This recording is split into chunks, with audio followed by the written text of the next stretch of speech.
আসসালামু আলাইকুম, সবাইকে স্বাগতম রিসান্স ফ্যামিলিতে। আজকে আমি দেখাবো বেগুন দিয়ে কই মাছের ঝোল রেসিপি। এখানে আমি মাছগুলোকে ভালোভাবে কেটে ধুয়ে নিয়েছি। এখন মাছগুলোকে ভেজে নিব। তার জন্য আমি এখানে হাফ চামচ লবণ, হাফ চামচ হলুদ গুঁড়া এবং হাফ চামচ মরিচ গুঁড়া দিয়ে মেখে নিচ্ছি।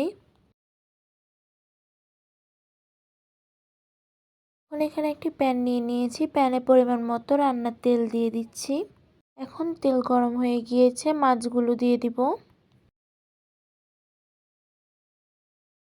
ভালোভাবে মাছগুলোকে ভেজে নিয়েছি।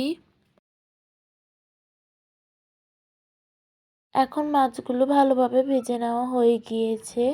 মাছ ভাজি তেলে আমি এখানে হাফ কাপ পরিমাণে পেঁয়াজ কুচি দিয়ে দিয়েছি, 1 চামচ লবণ, 1 চামচ হলুদ গুঁড়া, 1 চামচ মরিচ গুঁড়া, 1 চামচ জিরার গুঁড়া, 1 চামচ ধনিয়ার গুঁড়া, 1 চামচ রসুন বাটা।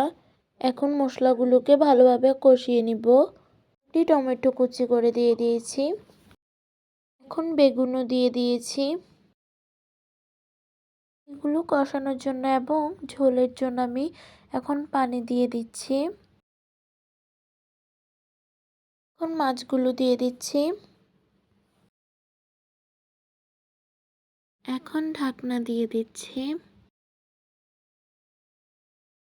এখন 5 মিনিট পরে দেখাচ্ছি।